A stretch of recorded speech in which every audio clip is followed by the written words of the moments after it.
我们也希望我们这一场是绝对不会露宿街头的。这演出即将开始，各位准备好了吗？夸一下这位老总。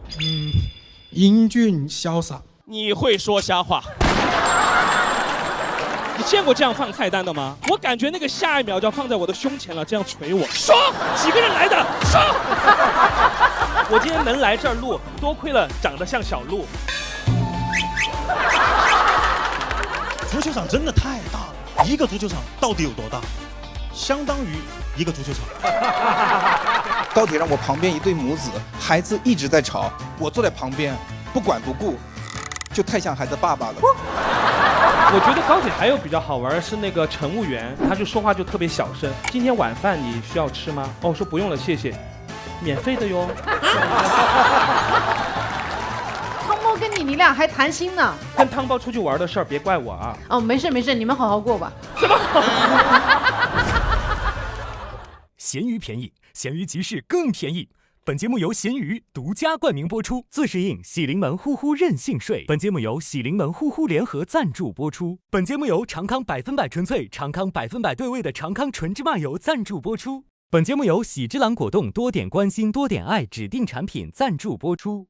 连接你的热爱。本节目由大麦演出联合出品，买票上大麦。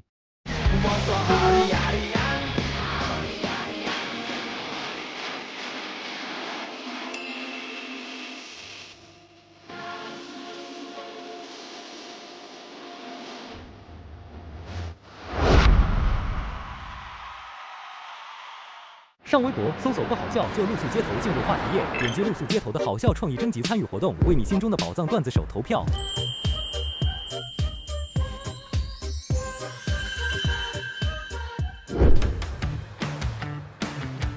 哥哥，你来了！我异父异母的妹妹，切特写。我今天来这个节目就是感受一下脱口秀。我很期待你这次来能够帮我们一下，因为我们脱口秀演员，我发现我们特别没有综艺感，就很影响他们在现场的发挥。其实综艺感这个事儿没有的话，它就是没有。啊，好，那就拜拜。好。但是我还是可以稍微看看他们有没有综艺感。好，测试一下他们。我们先进。好，已经迫不及待了。让我们来欢迎小鹿和他的双胞胎哥哥登场。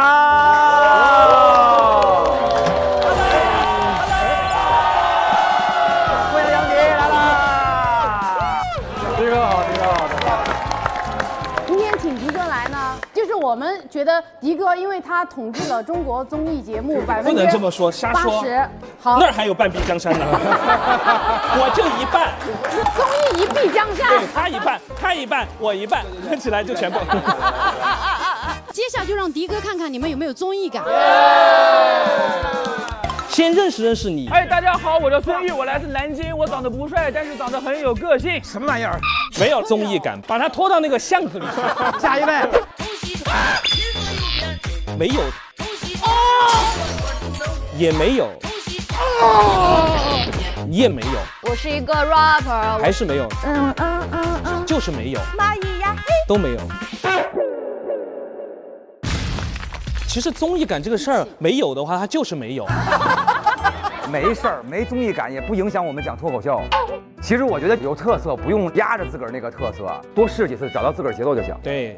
好，新人的演员上场名单是：第1名柳三变，谷歌、包可爱、孙玉、大汉。祝各位一起成功！今天我们绝对不会露宿街头的。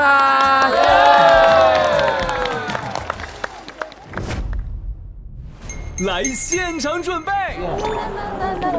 已经受不了了，是不是？必须得开始跳舞了。舞蹈我还是不会，真的唱不下，我连腿都对不上。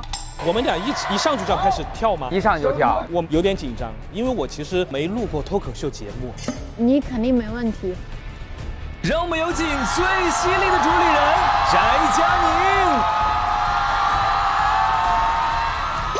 宁，有请最靠谱的主理人周奇墨。希望大家录制开心啊！有请最热闹的主理人大张伟。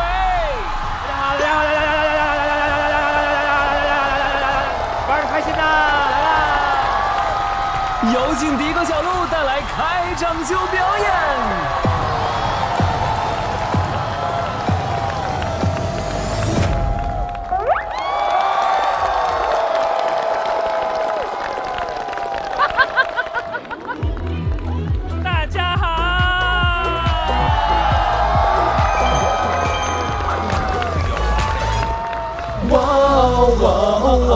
想去不想去，哇哦哇哦哦，没任何原因，哇哦哇哦哦，朋友们都要去冷静冷静，情绪稳定。去不去真的别在意，勇敢拒绝很了不起。想去再去，放心的做自己，朋友们依然会爱你。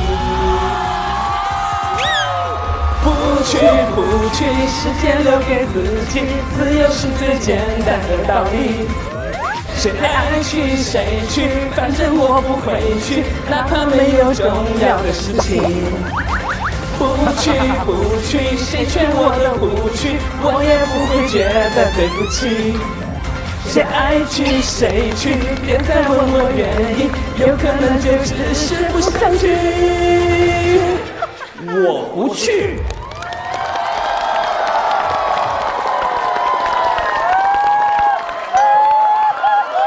好棒，小鹿真的很棒。小鹿这段表演已经要罚款了，真的。又用的是刘维的原声，然后舞蹈也跳成这个样子，我用余光都怕它影响我。没事没事，结束了结束了。哥哥。很少见，真的很惊喜，很少见过这种手语类的舞蹈。为什么要一上来唱不去这个歌啊？因为大家现在都有些社交方面的问题嘛，可能有些无效社交不想参加，这个时候你不方便拒绝的时候，直接就放这首歌不去。其实这首歌也可以用在那种比较浪漫的环境里头。有人求婚说：“你可以娶我吗？”不去不去，谁见我都不去。哎，我们知道杨迪跟小鹿啊是兄妹，网上老这么说，我觉得哪儿像，一点都不像。就是我最早参加一个辩论节目的时候，突然有很多弹幕说：“哇，这个人好像杨迪，好像杨迪，好像杨迪。”我当时还心情开始还不认识很复杂，就已经尝试到成名的苦了。那时候就。我想确认一下，是不笑的时候像，还是笑起来更像？我们先来个不笑的哈。不像。再来个笑的。牙很像，牙很像吗？我的烤瓷牙好一些吧？我的假牙更白。我们还有更像的。对，你们俩太像了。咱们拿个缸来给他们养缸里，好不好？行嘞，我们杨迪本身也是品鉴这个幽默呀、好笑的大师啊，今天来就玩得开心啦！好，谢谢。那么各位亲爱的观众朋友们，请你们看，你们手中有这样一个卡片，对不对？所有演出结束后，根据您自个儿的感受进行打分。在单场评分4星以上，评分达到70%以上的，我们就能解锁优酷平台提供的各种奖励。相反，没有达到70%，就要准备露宿街头。10场演出之后，总好评达到70%以上，就能够解锁2026全年的大麦全国巡演。好嘞。那么今天呢，其实给各位一个惊喜，因为大家平时特别喜欢杨迪，看过杨迪很多可爱的表演，但是从来没有看过杨迪演脱口秀，对不对？真的，说实话我都紧张。杨迪要演脱口秀了，哇！那么下面就要有请到的就是二狗来演出，二狗。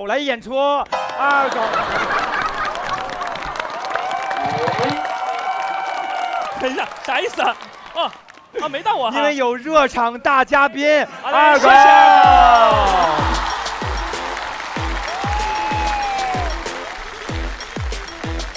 OK， 我今天是助演嘉宾，然后也是开场嘉宾，希望各位能够开心。还记得口号吗？我们来喊一遍好不好？来，众所周知，我们一直班的第一班是。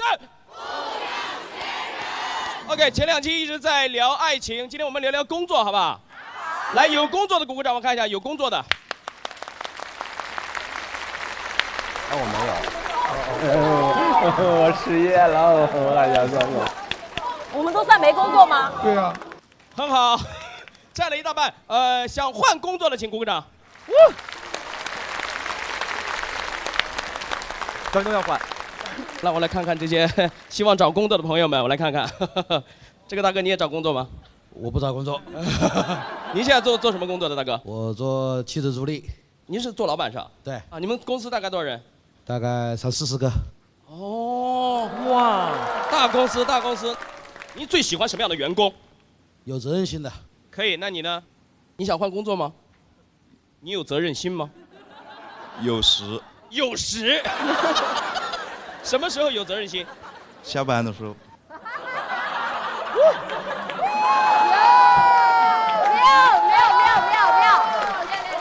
老板喜欢这种下了班还有责任心的员工吗？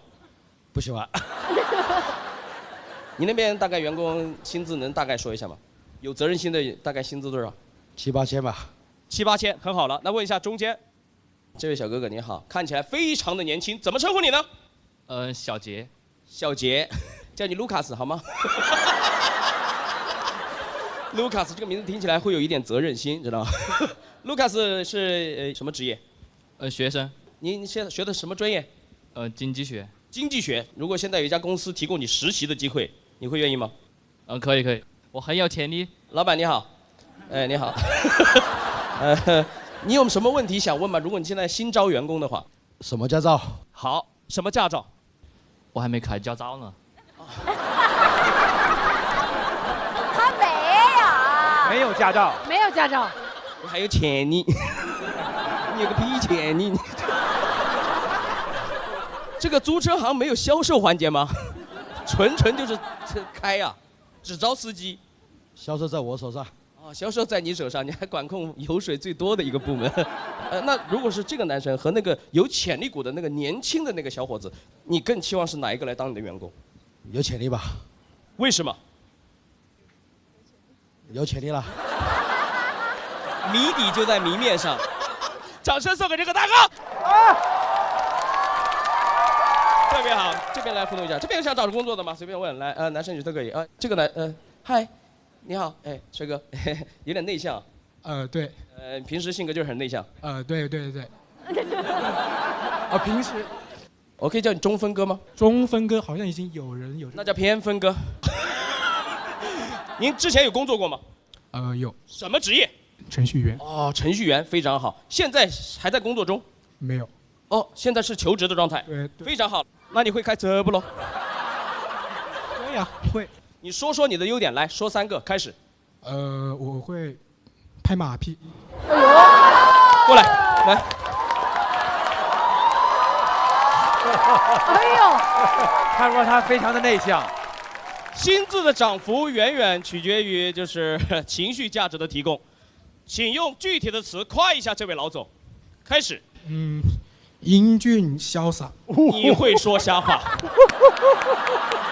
大哥，给他一个机会，问他一个什么问题，随便问，看他的反应程度。来，随便问。把发型换一下。他的意思把你的中分换一下。如果在你的甲方那边出现，就是你的上司让你换发型、改变造型，你是 OK 的吗？那不行。很好。内向，但是有骨气。怎么处理呢？他说你就要换，你这个发型就是不喜欢。那我觉得老板的发型其实好像也……哎，别骂老板！你不。有潜力，兄弟。那大哥，回头让他加你一个联系方式。OK。来，掌声。谢谢2位，掌声送给这2位了啊！谢谢。希望各位不管开心还是快乐，都要找到一份属于自己的工作，好吧？自己喜欢就行。感谢各位今天表演结束。谢谢二狗。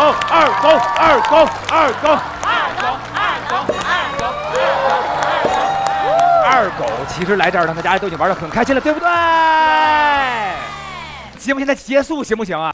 就到这儿了。不可以，因为杨迪要开始脱口秀啦！有请我们的杨迪。那我就去了，真的是没试过。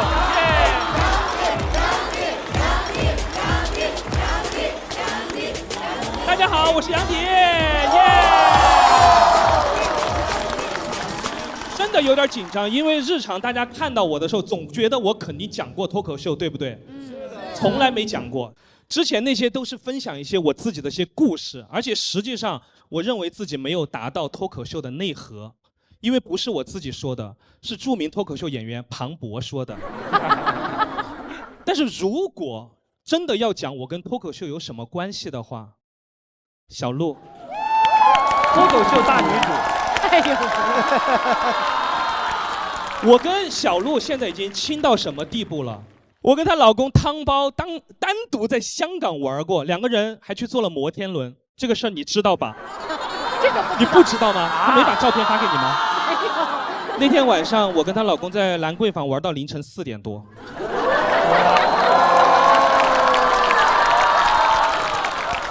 那不叫给小鹿听啊。汤包到后面眼神真的有点迷离了，他看见我都。杨迪没有，开玩笑，因为我跟他们夫妻俩关系都很好，我们都住在上海嘛，所以有时候会约起来一块玩。之前有约过一起玩桌游。那天汤包他们夫妻俩要去那边玩的时候，我就在想，哎，我在家里卤一个鸡爪带过去，给外国人带鸡爪子。但是我又觉得，哎呀，给外国人带鸡爪子会不会吓到他哈？所以我那个时候非常认真，把每一个鸡爪子的指甲都剪了的。我就这样子，免得他们觉得这个中国人留下不好的印象。结果到了以后，一拿出来汤包，哦，我们不吃动物的肉，吓得要命。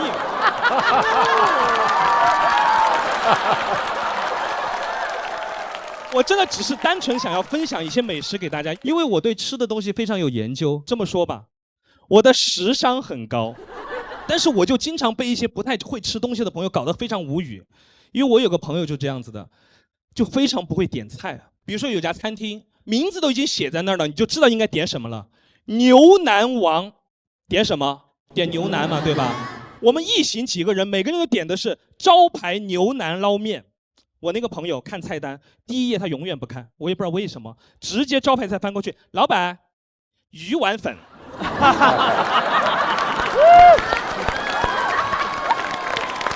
OK。确实，那个鱼丸粉味道也非常一般哈。吃完之后，当天晚上的一个宵夜，我们吃了一个甜品，芝麻糊专家。我们进去以后，每个人都点芝麻糊，他开始点，第一页绝对不看。杨枝甘露，然后杨枝甘露端上来，好难吃，而且他看着我们的，你们吃的是什么？好香啊！我说芝麻糊，黑芝麻糊专家，芝麻糊。其实每个人喜欢吃什么东西都可以，但是我会觉得，既然已经来到这家店，牛腩王、芝麻糊专家，是不是要吃这家店最好吃的东西？这样才不虚此行嘛。所以我呢，就是非常爱吃东西，所以每家店、每顿饭对我来说也非常重要。所以我选餐厅就是有自己的独门绝招。大家选餐厅可能都是看好评，对不对？我不看，我看差评，一定要看差评，因为好评可能是大家就是刷出来的，但是那个差评大概率都是人写的。比如说一家餐厅哈，他写上菜太慢了，哎，这么慢你还在这儿等，好吃，应该是好吃的。哎，再看评论，分量太少了，是不是吃完了？物以稀为贵，绝对好吃。老吃家，老吃家。所以大家看这些评论，他写来写去都不会写这家东西不好吃，因为他没有办法昧着良心写它不好吃，因为真的好吃。大家一定要学我，就看那个差评，包括那种服务态度太差了，这个大概率也是好吃的，因为就是因为他们家东西好吃，他才有底气态度差，是吧？但是哈，态度也不能太差了。马上都想哭了。有一次我有个朋友推荐我一家粥底火锅，说特别特别好吃，但我朋友打电话说他可能要晚到一会儿，让我们几个先过去吃，我就去了啊。当时还没有到饭点，所以说位置比较空，就选一个比较偏僻的位置坐在这儿。刚坐下，招呼我们那个大哥，不要坐那里了，太远了，我上菜很麻烦的。好拽，真的态度好差。但是因为这是朋友找的餐厅，我没来得及看评论。但凡我提前看了评论，知道他态度这么差，我还有个心理准备。上来就这样干，给我干懵了。但是呢，朋友还没来，他找的餐厅，我可能要等朋友来嘛。没办法，大哥让我坐哪儿，我就坐哪儿了。我刚坐下去，我们所有人全部弹起来了。为什么？吓的。他那个菜单，胶皮菜单，哇，说吃什么？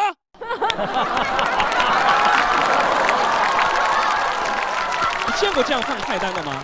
我感觉那个下一秒就要放在我的胸前了，这样捶我，说几个人来的，说不说吃什么？这种感觉，我当时真的就上脾气了。说实话，因为态度太差了，实在受不了了。我说大哥，你什么态度啊？大哥态度比我还差。我什么态度？我不就是问你吃什么吗？怎么啦？马上就要干仗了。旁边一个阿姨马上把那个大哥拉了一把，那个大哥骂骂咧咧就上2楼了。那个阿姨说：“小伙子，不要跟他生气，今天老板一大早让他去送外卖了，今天还下雨，他心情不好，你们快点菜吧，我们家很好吃的。”我真的很想吃，真的吃不下去，因为那个大哥还在2楼还在骂我，我真的受不了了。我说：“阿姨，我知道你们家很好吃，我也很想吃，但是我不敢吃，我怕他给我菜里面吐口水，因为真的得罪，就是很担心这件事情。我想投诉，你们老板在吗？”话音刚落，老板马上：“我在，什么事，小伙子？”我说：“那个老板，刚才我们来的是那个大哥，脾气非常差，他让我们坐在这个位置，让他不是，所以这样子，老板我不吃了。”一番输出哈，结果那个老板，好的，小伙子，我知道了。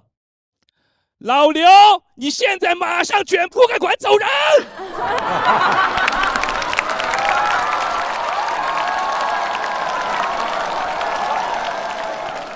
老板比我还猛，我吓疯了，我真的吓疯了。你不知道我当时怎么做的吗？我当场就吓跑了，我头也不回，非常快的走在那个马路上，因为我脑补了一个画面，那个老刘什么都没了，心情也非常差，工作也没了，冲出来追打我，所以我吓得要死。今天因为要给大家讲这个故事哈，我把这家店的那个评论又翻出来看了，越看越想吃。真的，我很好奇这家店到底什么味道，我到现在都没吃到。正在这个时候，我震惊了，我看到一条评论，前台那个大哥态度差到像我们欠了他钱一样，老刘还在那儿上班。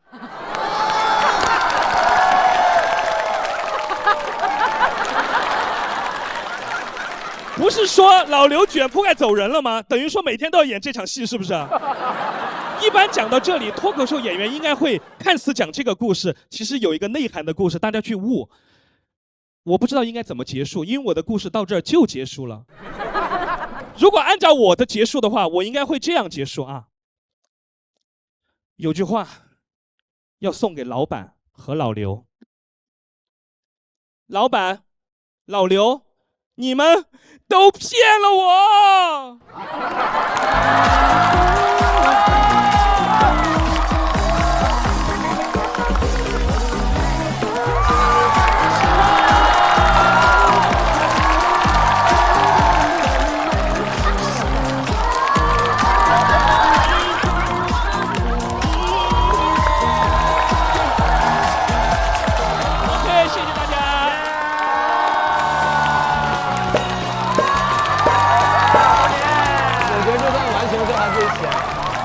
太牛了，他们没有找编剧。这个结束太好了。谢谢，不容易不容易。哇塞，刚才这一段《火星情报局》真不错，加长版《火星情报局》有什么感觉不一样的啊？因为之前确实在《火星情报局》也分享了很多自个儿的故事哈。但是我们讲故事的时候，其实中间可能有一些插话什么的，一来一回，然后互动啊什么的。对，第一次这么急切的希望有人跟我互动，发现没有，赶紧继续往下讲。刚才这一段特别像你说完之后，刘维接着跳舞，就是就是这个节目的流程，就怕打不住底，赶紧来段依赖摇。其实脱口秀就是大家都是哈，就是说自个儿生活中那点事儿。对，而且杨迪老师在台上那种游刃有余的劲儿，感觉很多演员真是很难比拟。哎，我也在调整，在适应。还好我跟小鹿长得像，学了点他的经验。什么？但跟汤包出去玩的事儿，别怪我啊。哦，没事没事，你们好好过吧。什么？哎，汤包中文怎么样啊？中文还行吗？哎，我发现汤包跟你俩还谈心呢。啊，聊了很多有的没的。对，他跟我讲，因为一般迪哥日常生活当中也非常的综艺，他一直逗大家笑。后来汤包又跟我讲，哎，迪哥很认真的跟我聊了很久的天。我说很有可能，因为我跟他待的时间实在是太长了，所有的笑话都讲干了，只能谈心了。那个游天轮呀，实在是大的那种，是吧？我没有想到那个摩天轮50分钟。那你上面给他猜歌啊，你的曲库全都来了。对，专门看夜景的上去不动了。我是你爹，你是我儿子，那个就开始跟他玩。对，是不是英语口语都变得好了？变好了。行嘞，咱们再次掌声送给杨迪，谢谢。脱口秀首秀成功。哎，那么下一位人呢？翟佳宁啊，知道你本身要讲脱口秀，因为他知道你的效果一定非常炸。因为翟佳宁是谁？他是冠军，对不对？冠军就要挑战最难的，所以下面就要有请到我们的最强主理人冠军翟佳宁。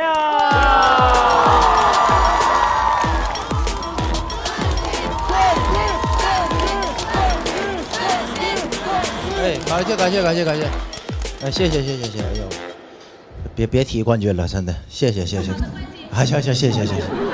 咱们今天聊点这个没有什么特色的家长里短啊，聊点干净的生活观察段子，哎，给各位讲讲，朋友们，你们平时家里头有没有用那种智能家居的？我就不太理解现在这个智能家居，朋友们。我真的去年去我一个朋友家里边做客，他家就是那种全屋定制智能家居，我一点都不夸张，他们家就是走到哪儿自己就亮到哪儿，走哪个屋门自己就开了，一进厨房门自己就关上了，跟《盗墓笔记》一样。我走完一圈，他问我：“翟，你感觉咱们家怎么样？”我说：“我感觉你家有脏东西，你家。”他们家朋友们给我的感觉，两口子在那屋里就是其乐融融，机关重重，真的。朋友们，真的，我对这个电器是有我自己的理解的。我喜欢传统电器，我感觉这个电器我摁开关开了，它叫电器；不摁它自己开，那就是陷阱啊。而且你发现没有，这些东西一旦联网都有名字，一般都叫小什么玩意儿，全是叫小，没有叫大什么玩意儿的。他家的晾衣架叫小晾。镜子叫小镜，我对他家3项插座喊了半天，他没搭理我，没搭理我。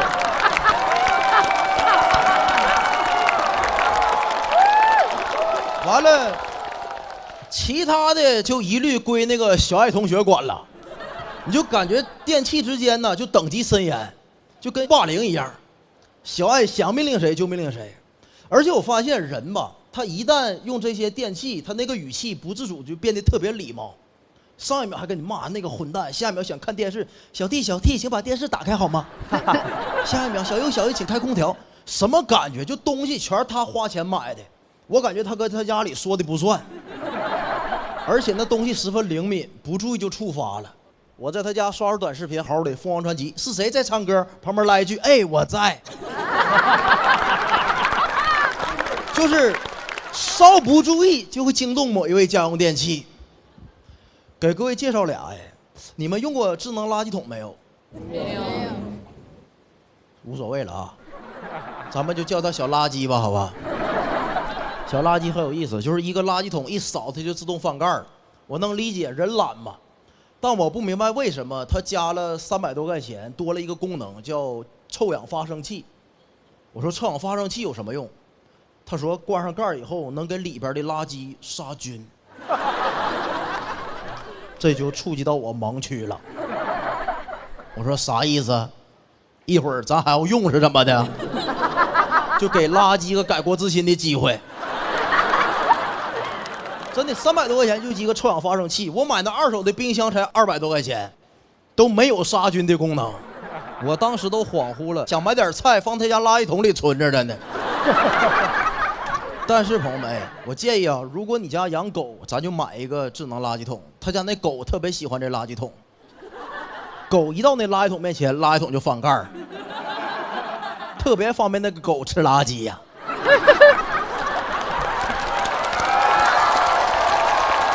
而且还杀了菌啊！当时就想明白，这垃圾桶是给狗做预制菜用的啊。养狗人士非常有共鸣啊！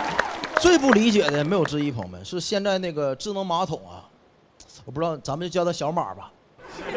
小马也很神奇，是智能马桶一到面前就自动翻盖，有一带语音功能，你们见过没有？他家那就是一边翻盖一边都有喊欢迎光临。当时吓得就差点憋回去了。而且你发现没？现在马桶翻盖之后，池底下有灯泡会发光啊，会发光。朋友们相信我，我活了31年，见过翻盖之后能发光的东西，只有中华小当家做的菜。好有年代呀！传说中的厨具打开才会发光。朋友们，我都想了一下，我要是爱迪生啊，看见马桶底下有灯泡能发光，我都得抽根烟缓2礼拜。那么你想，爱迪生老师150年前呕心沥血发明电灯，为了什么？为了给咱们人类照亮黑暗，提供光明。150年后，人类用他的发明造马桶。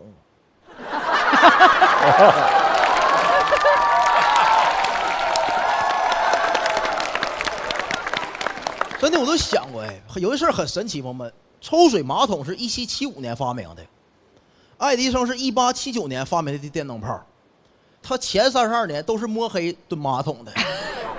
没想到有一天他发明电灯泡之后，咱说这玩意儿放头顶上就行了，没想到150年后，人类用他这玩意儿在马桶里打追光，知道吧？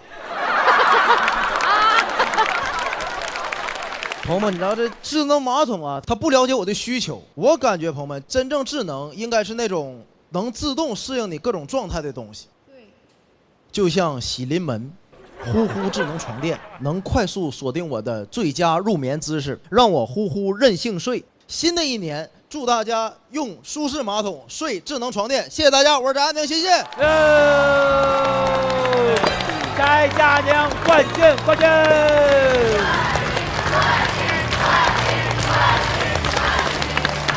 厉害啊！行嘞，哎，这个叫什么智能家电这事儿，各位肯定也都碰见过一些事儿吧？非常感同身受。你们遇到过那种在上厕所的时候马桶盖要盖过来了吗？这我是不是太轻了？他感觉不到我的存在，直接夹在那儿。我感觉那个看着手机有人拍我背，然后就感觉哇塞，那个好温暖呀啊！我家那个智能马桶就不是像你们说的那个盖子经常盖起来，它是经常抬起来。就是它那个底下那个感应特别灵敏，我有时候一进厕所一推开门，只是想去洗个手，它立刻就开起来，就感受到你，就感觉像是那种大户人家的仆人一样，就特别卑微。哟，少爷您来了，我说走啊，哎，然后我出去忘了个东西，回来一宿，哎，少爷您来了，我说走。我之前有去一个朋友家住，他们家就全屋都是用那个智能控制的，就那个灯得拍手那种是吧？灯它不是控制，它用声音，然后我晚上睡觉。声控灯。哎，对，就我晚上在睡觉了，我已经快半睡着了，我说关灯，然后不行，就是你的发音不标准，不行，你得这样站起来。关灯，共鸣。哎，一般不都是那种关灯的？我看人都是拍一下开，拍2下关。啊 ，Nobody but you， 爸爸关了就是这，还得跳支舞。有些时候有声音也挺吓人。应该是长沙那个高铁站，它那个马桶是那种特别豪华的，它已经不叫做马桶，它做肠道水疗仪，它其实就是马桶，但是你一坐下去，它就好，喷头已伸出，请对准，它会喊出来。它是2个房间，旁边有隔间。他说：“好的，喷头已使用完毕，您可以愉快的使用了。”喊出来，我就感觉隔壁听完这段语音以后，就要听你是不是愉快的上厕所了。你误会了，这个话就是隔壁在喊，真的假的？陈立变，纯人工是吧？这声儿怎么感觉这么真着啊？就是隔壁那人让喊的。我说有时候有点生化。好嘞，热场已经全部结束，接下来欢迎我们的新人演员，掌声有请经常坐高铁出差的刘三变。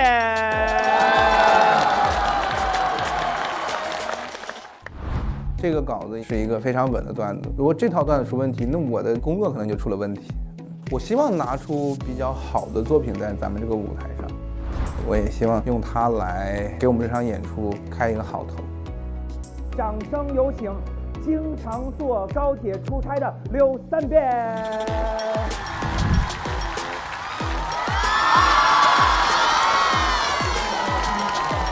哎 ，Hello， 大家好，刘三变，一个全职的脱口演员，经常全国各地跑来跑去，很幸福啊，能够去不同的地方领略不同的风土人情，但就带来一个困扰，就刚才说到要经常坐高铁全国通行，很烦。原因可能跟大家都一样，因为经常碰到那种特别吵的孩子，对吧？你们在高铁上被孩子吵过吧？有，对吧？我不知道你们平时怎么处理的哈。不瞒你们说，我平时我是不处理的。忍了。你说能怎么处理啊？对吧？孩子行为的确不可控，咱也管不了，忍一下就过去了。但有一天情况很特殊，我必须得管，我必须得处理。那天高铁上我旁边坐着一对母子，孩子一直在吵，一直在闹，我必须得管。你们想象一下，高铁上我旁边一对母子，孩子一直在吵，我坐在旁边不管不顾，就太像孩子爸爸了。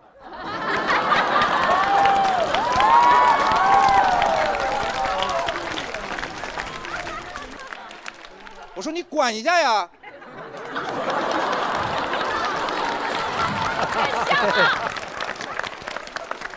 好像是更像了，是吧？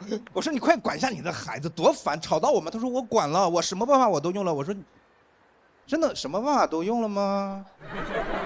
你最简单你都没用，你打他呀！他说我打他，他不就哭了吗？我说他现在在干什么？你告诉我他在干什么呀？他现在哭，我们所有人都烦躁。你把他打哭了，我们痛快。孩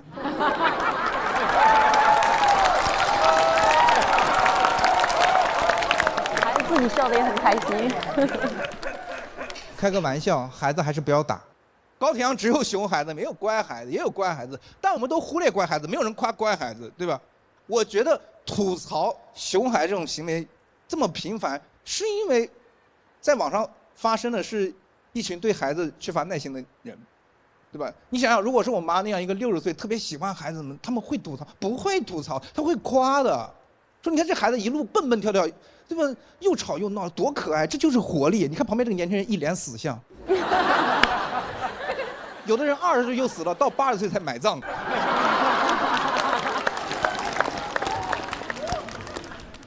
而且，除了孩子吵，其实我们成年人反思一下，我们自己在公共场合也很吵。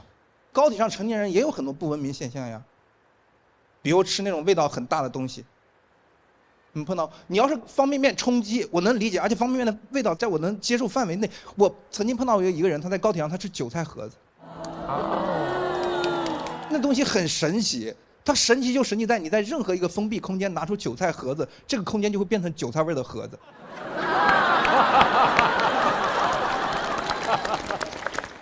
当然，我对韭菜盒子没有任何成见，我也喜欢吃韭菜盒子，韭菜盒子好吃，好吃难闻。所以我觉得你在高铁上你想吃韭菜盒子，那你就得多带一点，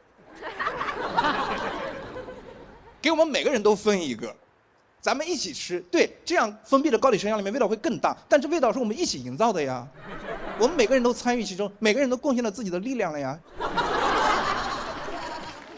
我觉得在高铁上吃韭菜盒子只有一种可能，就这人他活得很憋屈，活得很压抑，他想做点什么，他想反抗，但他知法懂法，他又比较理智，比较克制，他排除了很多违法犯罪行为以后，选择在高铁上吃韭菜盒子。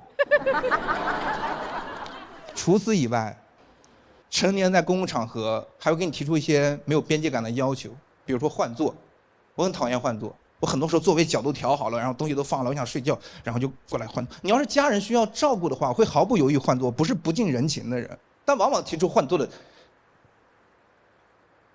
都是小情侣，小情侣手脚健全，你们需要照顾什么呀？你们需要照顾一下我们情绪。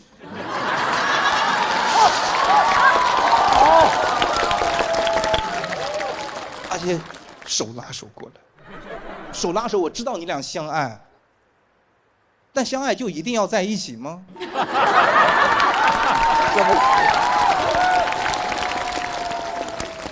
有点距离不好吗？距离产生美，小别胜新婚，多甜蜜，是不是？而且拉着过来给的理由很霸道，不由分说，说能不能换个座位？我想跟我对象坐一起。你想就换呀，我还想呢。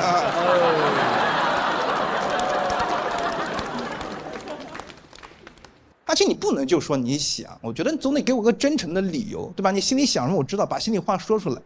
你就拉着过来说能不能换个座位？我想跟我对象坐一起，因为我路上我想亲他。我会换的，真诚是必杀技，我会换的，我会换的。但换完之后我就会监督了。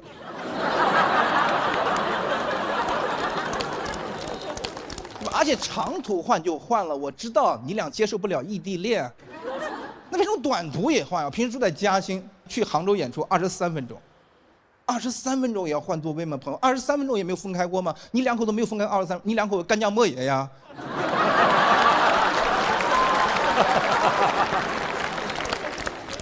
对吧？没有分开过23分钟，在家不上厕所吗？就那么通畅吗？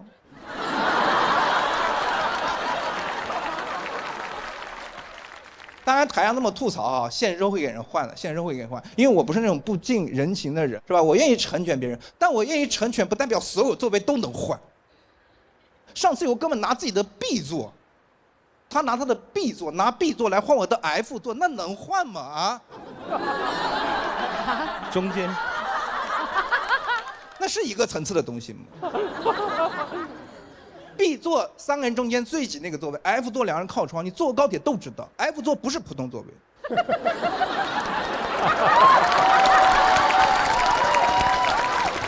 F 座最舒服了，我觉得 F 座是咱们老百姓自己的1等座。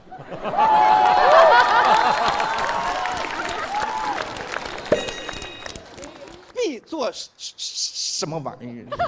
啊，谁想坐 B 座？你们谁会主动想坐 B 座？谁打开12306说今天给自己定个 B 座吧？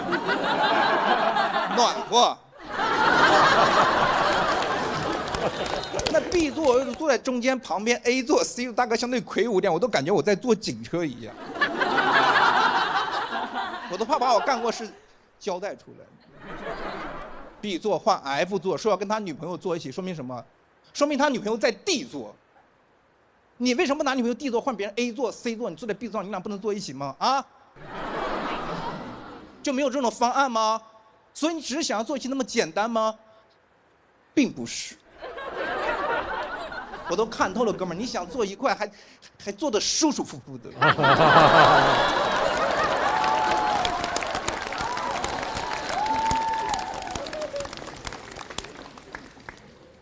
B 座不能换 F 座，往心里去了。B 座不能换 F 座，这是原则。我个人觉得这个得写进法律里头。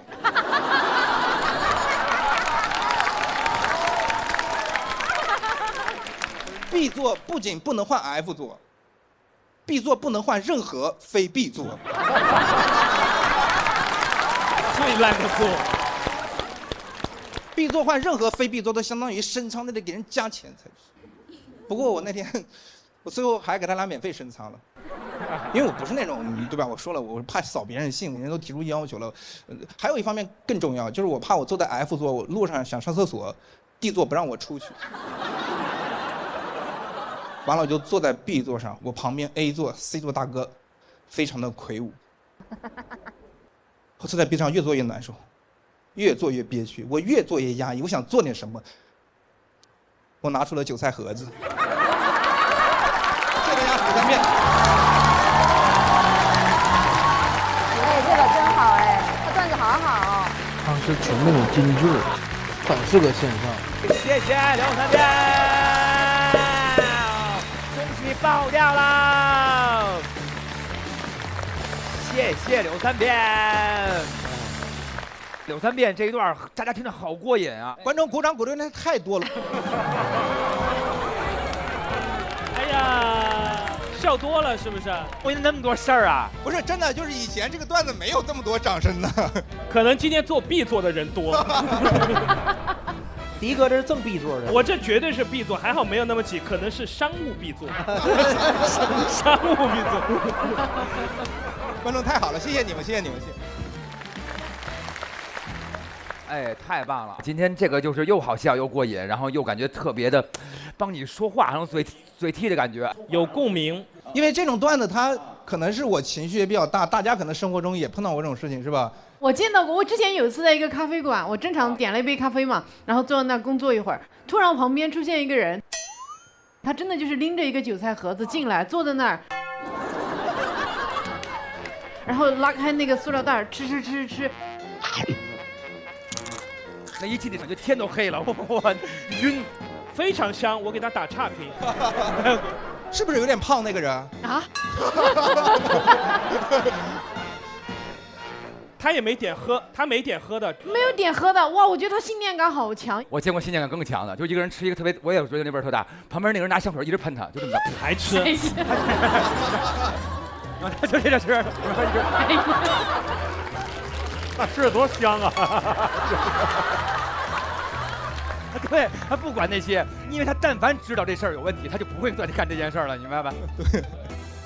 我觉得高铁还有比较好玩是那个乘务员，有的时候我们可能在那儿听着歌什么，他们就怕打扰你，他就说话就特别小声，但他越小声在你耳边一说话，你会吓得要死。我经常被他们吓得尖叫，然后叫完以后，他说啊，杨先生不好意思，那个今天晚饭你需要吃吗？哦，我说不用了，谢谢，免费的哟。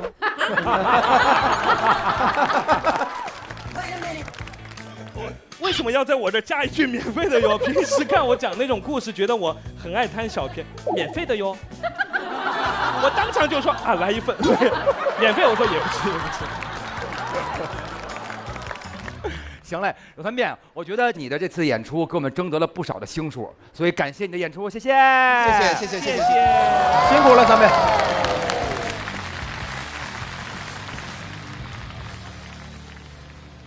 哇，他就是很会写段子，他能抓住特别细小的点，然后不断的往上翻番儿，细腻的情绪，怪诞的角度，又让你共情。我觉得这个是他很厉害的一个点。他是故意的嘛，就是故意给同行秀肌肉。你看看你们讲过那些，不能再讲了吧？我给你们示范一下，这个话题还能再讲，还能再找新的角度。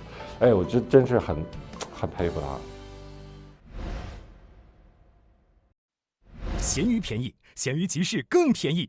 本节目由闲鱼独家冠名播出，自适应喜临门呼呼任性睡。本节目由喜临门呼呼联合赞助播出。本节目由长康100%纯粹、长康100%对味的长康纯芝麻油赞助播出。好的，下面让我们掌声有请来自山东的朋友。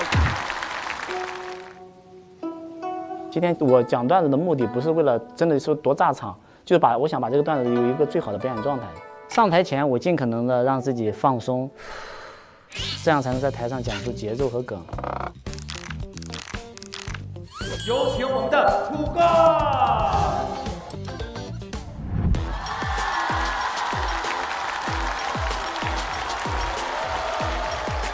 大家好，我楚哥。我和第一个演员不一样，我是一个兼职的脱口秀演员啊。我有个主业，我是在一家世界500强工作。没有开玩笑，开玩笑啊！100强。其实就是一个普通的牛马，然后其实福利确实还可以，但是收入一般。我现在在青岛生活嘛，然后养2个孩子，生活压力还挺大的。前段时间青岛下大雨嘛，我一个朋友约我吃饭，为了节省15块钱的打车费，我冒雨骑车5公里过去。就到了这都很不理解，你如果冻感冒了，没有钱不是更多？就他哪里知道？我虽然银行卡没有钱，但医保卡有，所以我媳妇对我特别放心，她相信我不可能出轨的，因为我如果带女生出去购物都不能去商场，我只能去药店，就我只有在药店才能装成有钱人的样子，我这一排都给我包起来，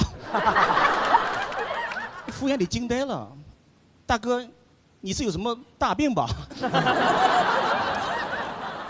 为了能够多挣点钱嘛，现在除了工作之余，我还在兼职开顺风车啊。上次我陪客户吃饭，喝多了，回家的时候也接了个顺风车。乘客上车很生气啊，我明明选的是独享，你怎么还拉了别人啊？我说你别误会，开车的那是代驾。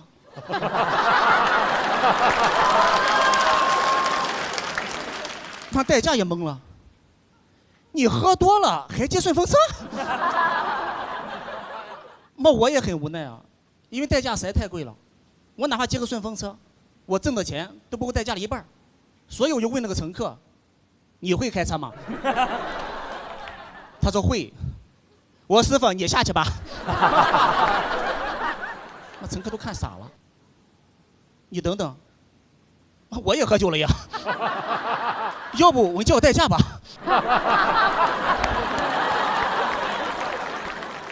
结果现在虽然不算很富裕，但是其实我小时候差点成为富二代的啊。真小时候，我爸是我们村第一批开始在村里创业的人，算是一个农村企业家。所以从我很小的时候，我们家就成了贫困户。所以我印象很深，有几年每年大年30都有个老头去我家要钱，他到我家也不说话，就拿个椅子坐在我家堂屋正中间，一坐一整天。当时我还不知道他是谁嘛。然后下午从外面玩完之后回家，我也不敢跟他说话，因为我爸上午还说要去山上请祖宗回家过年。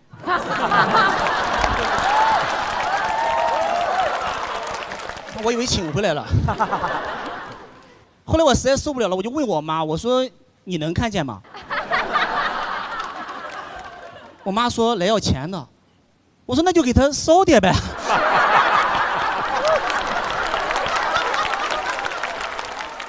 真的几年我都买不起新衣服，我穿的都是我姨奶奶从东北寄来的2手衣服。那时候小嘛，很虚荣，有小朋友问我说：“你的衣服怎么那么旧啊？”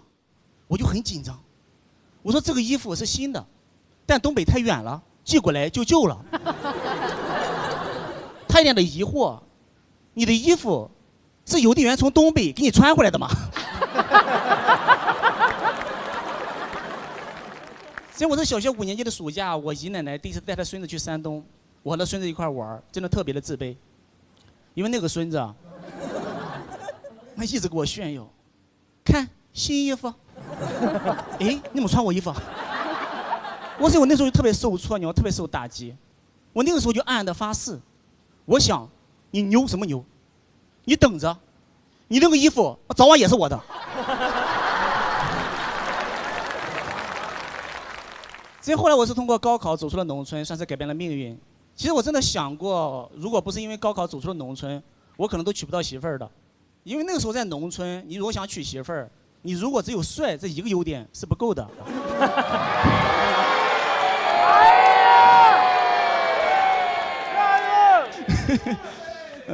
因为我爸年轻的时候就很帅，但俗话说就是贫困夫妻百事哀嘛。就我小时候，我爸妈每天都吵架，但有个好处，不摔东西。因为舍不得，真他们一吵架就放狠话，你信不信？我把咱家的电冰箱给砸了，你信不信？我把车送给别人。我在旁边听了一头雾水，这吵架呢，还许愿呢？因为这些东西我家都没有。但有一次我妈实在气坏了，她没有说话，把我们家唯一的一把茶壶给摔了。我爸看我妈摔，他也要摔，气呼呼在屋里走，他抱起了黑白电视。我又放下了，拿起了茶杯，也放下了，最后抱起了我幸亏也放下了。最后来实在没有办法了，他从地上捡起了茶壶把手，又摔了一次。摔完2个人都后悔了，让我帮他们拼茶壶。真当我大半夜和他们一块拼茶壶的时候，我甚至在想，还不如摔我呢。因为真的很穷嘛，在农村是没有什么存在感的。你像包括我奶奶对我们家都很忽视，我和我奶奶都在一个村儿，但在大学之前，我对她的印象几乎为0。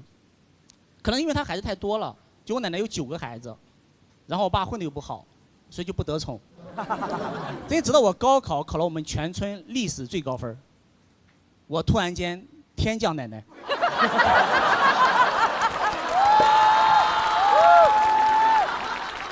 真当时全村的人都在讨论说，老楚家有个孩子考上了山东大学。我奶奶喜欢凑热闹，把头探进去，一脸羡慕。这要是我孙子就好了。不过现在他确实对我好很多了。然后现在为了弥补缺失的亲情，每年过年我去看他，他就会给我讲儿时的故事，讲那种奶慈孙孝的故事。这听得我都很感动。我说，这要是我奶奶就好了。不过说实话，我不怪他，他现在真的是年纪大了。所以我现在每年也会给我奶奶送钱，现在确实好点了嘛，但他反而不要，所以我就买点牛奶什么给他送去。但今年我发现，我给他买的牛奶，他不舍得喝，又卖给了小超市，换成了钱。主要是我70块钱买牛奶，他只能换60，我都傻了。所以我现在确实也不用穿2手衣服了嘛，甚至于我还可以把我闺女不穿的衣服寄回农村老家，给那些农村的孩子。有时候也会收到他们的反馈，虽然只有1句话，但对我的触动很大。他给我发消息说：“都什么年代了，谁还穿旧衣服？”所以他们父母用的是最新款的 iPhone， 我都没有用过 iPhone。我给他回消息，我说：“2手的 iPhone 你还有不用的吗？”谢谢我楚哥。